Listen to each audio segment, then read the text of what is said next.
Good morning, everybody. Good morning. And welcome to our friends on Zoom as well. It's great to be here as always.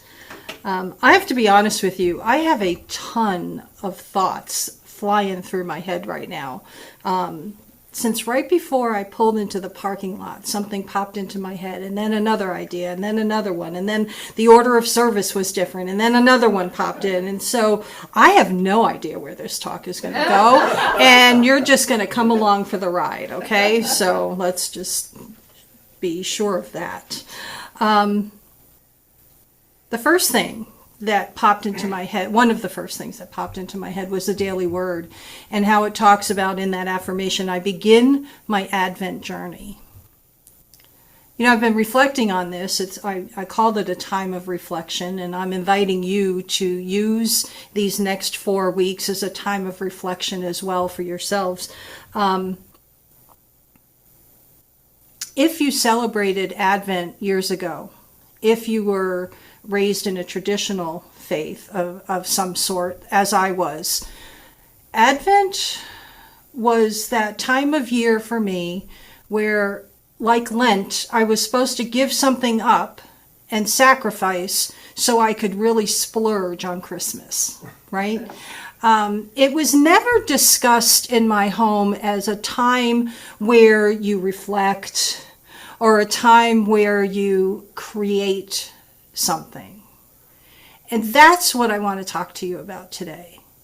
What if we used this time, these 4 weeks, in preparation to create something new? Right? I never heard that invitation back in the day. And so I'm just going to kind of throw it out there and say what could happen, right?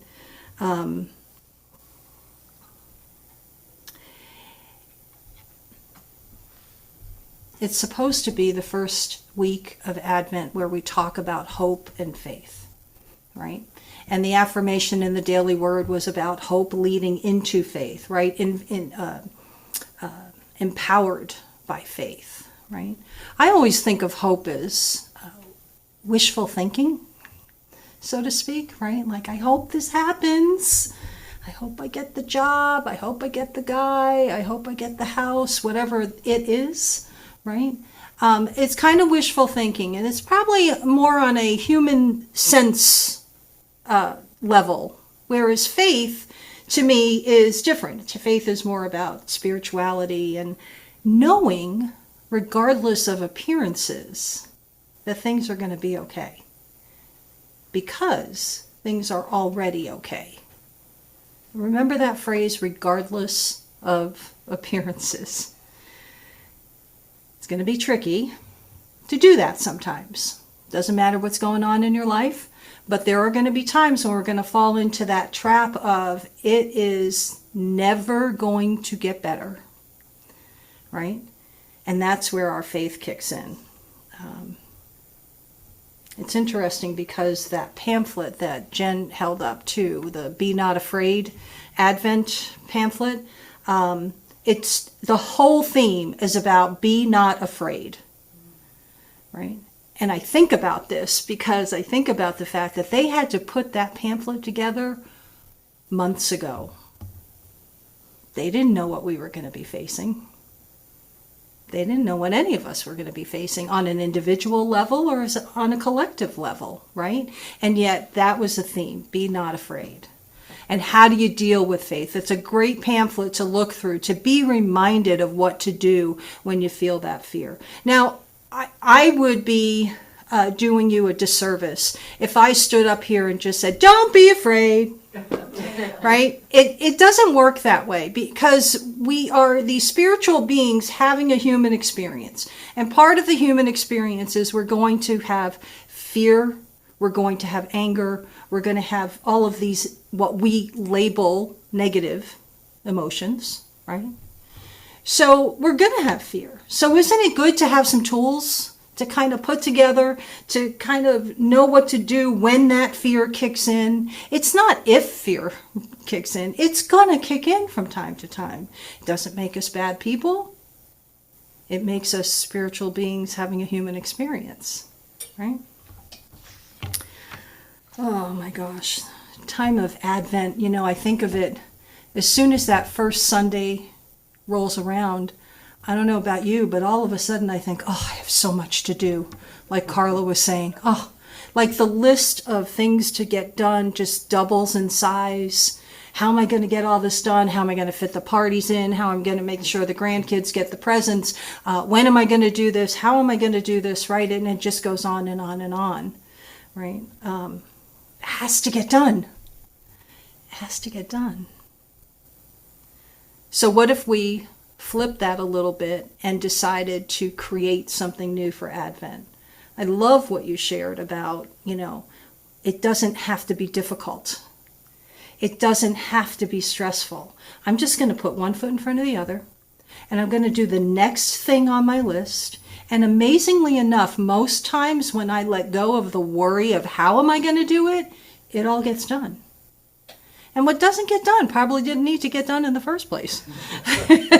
Right? I may not have thought that at the time, but everything always unfolds, right? Part of what I'm thinking is that what I want to create this Advent is to be more present with people in my life. I don't want to be standing here in front of you today thinking about what I'm going to be doing this afternoon or this evening, right? I want to be present here and now. And that would be a nice creation. That would be something wonderful to just kind of enhance it. I'm present most of the time, not all of the time. Usually when I'm with you, I'm always present. But I want to create more of that. I also think that if I create more of that, more people will see it and want to create more of that themselves as well, right? Do you ever go through a time, maybe during an Advent season, and you kind of like are judging yourself for not feeling jolly? Yeah. And then, I don't know about you, but then you notice that everybody around you is jolly, and you're not. So then you label yourself wrong on top of not being jolly, right? It's tough sometimes. It's tough. So what if we just eliminated that? What if we just eliminated this idea that we have to be a certain way and we just move forward? That would be creating something new, wouldn't it? Getting rid of the judgment and just, how would I treat a friend? If a friend came to me and said, I'm just not feeling it this year. I just don't want to put up a tree. What if I, instead of saying, oh, you got to put up a tree, what if I just said, you don't have to? The level of acceptance in that little statement is huge, right? Of course, then you have to be willing to go into your bathroom, look yourself in the eye in the mirror, and tell yourself the same thing, right? If you would be willing to say to a friend, you don't have to put up a tree, and you don't want to put up a tree, you got to tell yourself it's okay not to put up a tree. If you want to put up a tree, it's okay, by the way. So, yes. Thank you. I'm trying to, I just want to throw out some different ideas. I want to throw out some things about what you might be able to create this Advent. What's Unity's fifth principle, right? It's about living. It's about it's not enough to know these principles and these ideas and these teachings, right? We have to put them into action. And that's something that I never really got. That lesson never came through when I was going to traditional church services. It doesn't mean they weren't saying it, I just wasn't hearing it, right? But I never really got that idea that I'm supposed to be doing stuff. I got the idea I was supposed to go because it was an obligation, then I go home and live my life, right? They were two separate compartments. When in fact, that's not the case. We are all one. Physical, mental, spiritual, emotional, all of it. It's all tied together. And we're all tied to each other, right?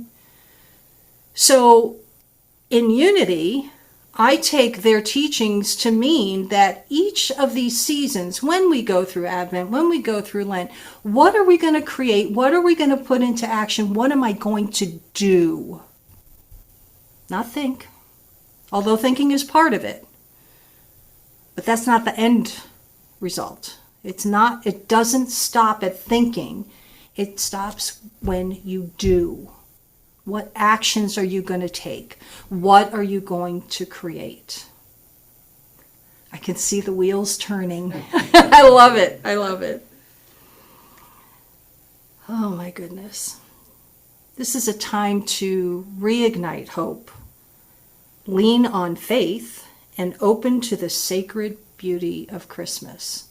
So what is Christmas? We are awaiting the birth of Jesus, literally.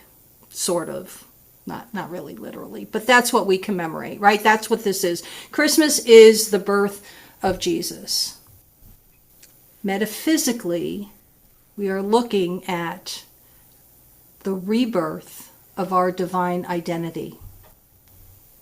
The rebirth of our divine identity. My becoming aware once again of my divine identity. I don't know about you, but when I go out into the world and I forget that divine identity, which does happen, I don't always act the way I think I should or could, right? But when I go out into the world, when I start my day off and I'm feeling really spiritually fit for a human, I go out into that world and my divine identity just seems to lead the way the whole time. My higher self, whatever you want to call it. It guides me. I say the right things at the right time. People laugh in all the right places like you're doing today. It's one of those things, right, that I want to prepare. I want to take this time to remember that I am rebirthing that divine identity and allowing that to guide me more than the human mind can guide me. That human mind, boy, it gets pesky sometimes, doesn't it? It gets in the way sometimes. But when I remember that I am divine in nature, I am a child of God, however you want to word it, when I remember that, then that pesky mind, those silly thoughts, it's easy to just kind of say, thanks for showing up, you can go now, right? Those ideas about me not being enough, those ideas that nothing is going to get different, we're doomed, it's going to be awful, whatever it is, right? Have you ever been there? Have you ever thought that? Thinking, yeah, right? But it doesn't have to be. It doesn't have to be. But it's up to me. It's up to you. We are in control of our thoughts. We are in control of our actions. There are some things we can do. There are some things we have no control over. I have no control over Ellie. I'm just teasing. Just thought I'd pick on you, right? I don't have any control over anyone here of what you're going to say or what you're going to do or how you're going to be when you leave today and go out into the world again. But I have control over me. I have control over what I'm saying in this moment. I have control over the energy that I bring to this service this morning, the energy that I bring to work tomorrow, the energy that I bring to the grocery store, whatever you want to think. Everywhere I go, there I am. Did you know that? Yeah. That could be good and not so good at times. I was reading Paul Hasselbeck's Absolute Word.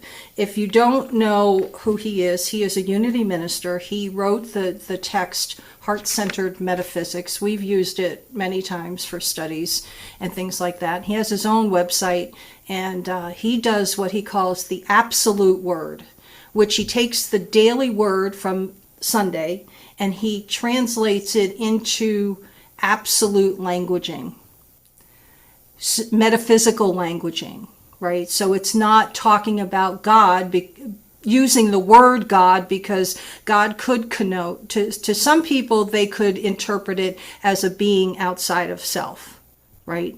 So he doesn't do that. So he says things like, I believe in my divine potential. Right? Hope is a seed, a possibility. I use the divine faculty of imagination to cause that seed to sprout. My faith helps it take root and grow. And it grows from I hope to I believe. It's a big difference, right? I hope is kind of, like I said earlier, to me, that wishful thinking. I hope I get that job. To I believe that I am worthy of that job. Whether I get that job or not means nothing. It's I am worthy. I am enough. There's lots of places I can go with that kind of positive thinking. Faith is the perceiving power of the mind. It's spiritual assurance. The power to do the seemingly impossible. Have you ever been there? Think of a time where you have maybe been in a pickle. Have you ever been in a pickle? I've been pickled. No.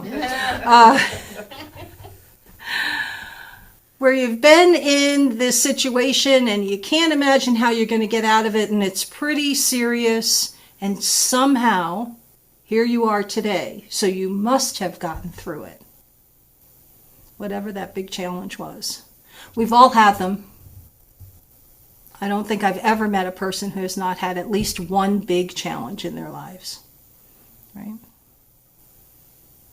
And it's not my place to judge what your big challenge is. Don't sit there and say, well, I haven't really had a big one. If it was big to you, it was big. You know? Acceptance again. Change the labeling, change the way you define things. Faith is the ability to believe, to spiritually intuit, to perceive, to have conviction. Every single one of us here today has that conviction. We wouldn't be here otherwise. We just wouldn't, you know? So I say to you, if you had enough faith, right? You have some hope, it starts to take root, faith lifts it up and helps it to sprout more. If you had enough faith, what could you do? What could you do with it? That's what I'm going to invite you to do this Advent. Think about, what can I create? We're creating all of the time. We're creating the energy, we're creating the opportunity, right? And it doesn't matter how big or how little it is. No judgment. Promise me that. No judgment. Okay? Just let it flow. See what happens. It's our time to celebrate the birth of Jesus, the rebirth of our divine identity. It is time to remember. That's what we're going to reflect on for the next 4 weeks. I will be back on the 22nd for the last Sunday of Advent, and we're going to talk about joy, and I'm going to see all of that joy on all of your faces, Zoom land included, and we're going to see it, and we're going to feel it, and we're going to know that we are in the process of creating something amazing, regardless of appearances. And so it is. Amen. Let's take some. Sorry, I forgot. Okay. Why don't you get comfortable wherever you're seated and just begin by taking some nice deep breaths. And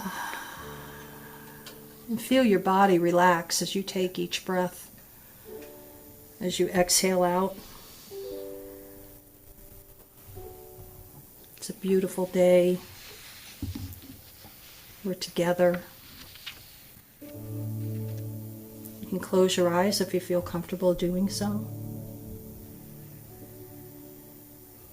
And may the words that I speak now be the words of your own heart.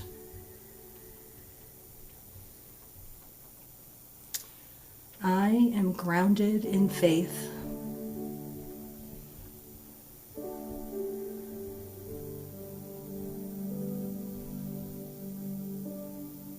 Hope and faith form a firm foundation of trust.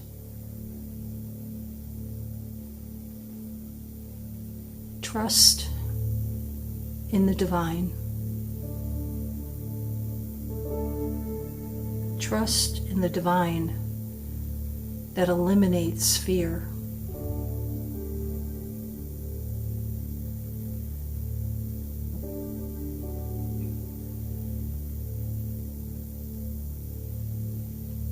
Divine good is unfolding all around me.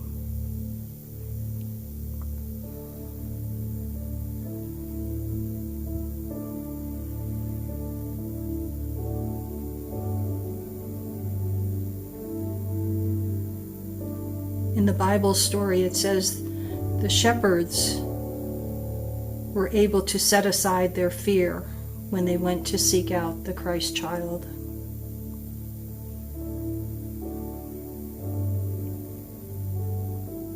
Like those shepherds, we can set aside our own fear and focus on what we are called to do and to be.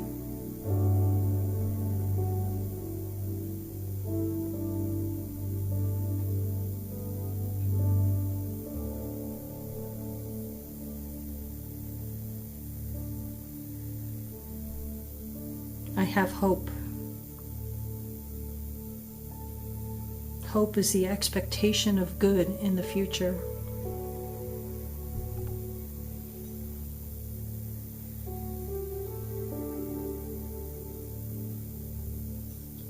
Faith is the certain knowledge that our good is ours right now.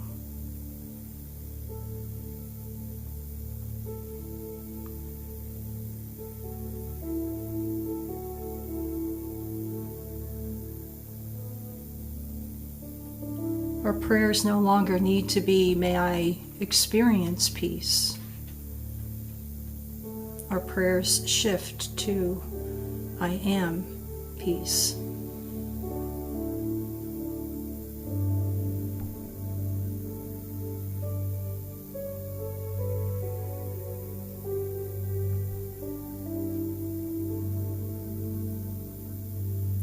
Thomas Aquinas said, to one who has faith, no explanation is necessary.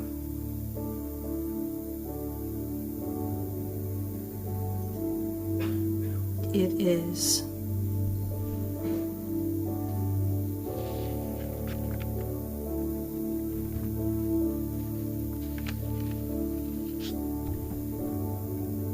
I call forth the power of faith here and now. It is a magnetic power that draws unto us our heart's desire from the invisible spiritual substance.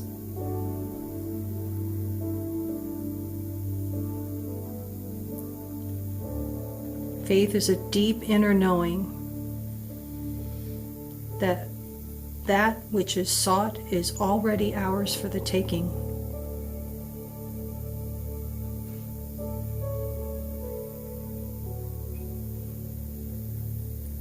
I am committed to looking past appearances of lack. I take hold of a divine idea and I create something new.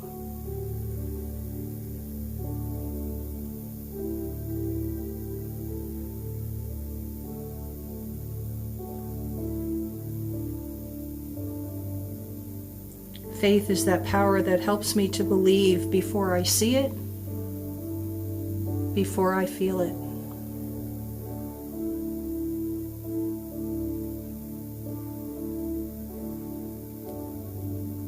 I put feet on my faith, and that opens doors to even greater good.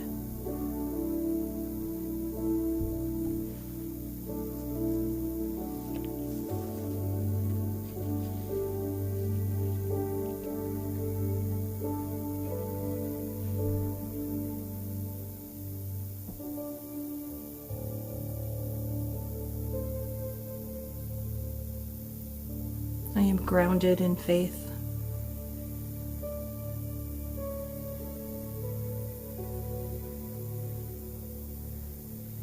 And so it is.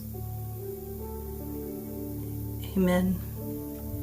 Before you open your eyes, please take a few deep breaths. Bring your awareness back to this place and this time. And when you're ready, you may open your eyes. Welcome back.